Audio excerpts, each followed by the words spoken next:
좋은 리더는 어려운 공동체에 새로운 힘을 불어넣고 소망을 제시하고 하나가 되게 합니다. 살리는 것이죠. 여러분이 예수 믿는 성도라고 하면 여러분은 어떤 자리에 있든지 중간 리더입니다. 왜냐하면 그 사람들과 하나님 사이에서 그들에게 하나님이 누구인지를 보여줘야 되는 그런 중간 리더로 부름을 받았다는 것입니다. 요즘같이 어려운 시대에 만약에 이렇게 중간 리더들이 역할을 잘 감당하게 되면 우리가 속한 공동체는 행복하게 될 것입니다. 그리고 소망을 가지게 될 것입니다. 그래서 요즘 같은 시대는 더더욱 이런 탁월한 중간 리더들이 필요합니다. 우리는 어떻게 그런 좋은 리더가 될 수 있을까요? 탁월했던 중간 리더 요셉으로부터 배우고자 합니다. 여러분, 요셉이 가졌던 중간 리더십이 있습니다. 그것은 무엇일까요? 먼저 그는 하나님이 알려주신 대로 전달하고자 하는 순종의 용기가 있었다라고 성경은 말합니다. 여러분, 여기서 알 수 있는 것은 이것입니다. 요셉이 감옥에서 꿈을 해몽할 수 있는 능력을 받았죠. 그런데 요셉이 바로한테 와가지고 아부를 하느라고 시간 낭비하지 않았습니다.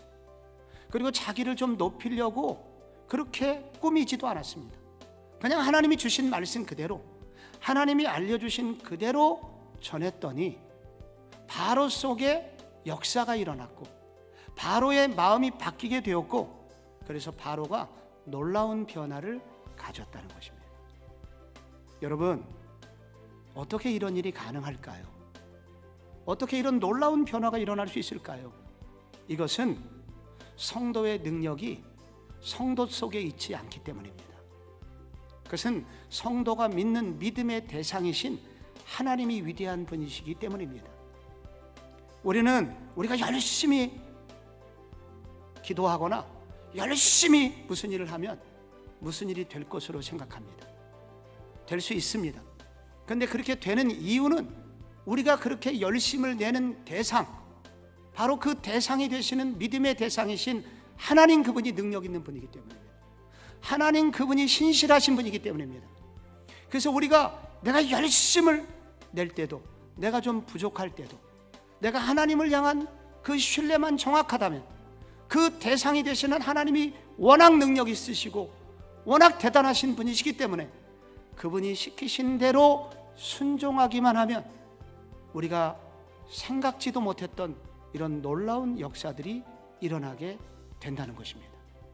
마지막으로 요셉이 가진 이 탁월한 중간 리더십은 자기가 가진 자리가 누림의 자리가 아니라 섬기기 위해서 주셨다는 그런 바른 인식이 그에게 있었기 때문에 가능했습니다. 45절에 보면은 바로가 요셉의 이름을 사보넷 바네아, 온 세상의 구세주라고 그렇게 이름을 붙여주고, 그리고 애굽의 여인의 딸 여인 아스낫을 그에게 주어 아내로 삼게 하니 요셉이 애굽 온 땅을 순찰하니라 기록되어 있습니다. 요셉에게 드디어 가정이 생긴 것입니다. 그 결혼을 하면서 요셉은 얼마나 행복했고 얼마나 큰 위로를 받았겠습니까? 그의 신혼이 얼마나 즐거웠겠습니까? 그런데 요셉은 결혼한 지 얼마 후에 온 애굽을 순찰하니라 기록이 되어 있습니다. 왜 그렇게 했습니까?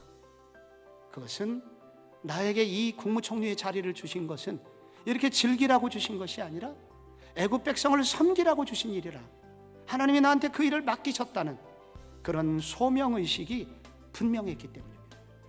순찰의 결과 47절에 정말 요셉의 꿈 해몽대로 소출이 7년 동안 어마어마하게 생겼고, 그리고 48절 요셉이 애굽 땅에 있는 그 7년 곡물을 거두어 각 성에 저장하되 각 성읍 주위의 밭의 곡물을 그 성읍 중에 쌓아두었다고 나와 있습니다.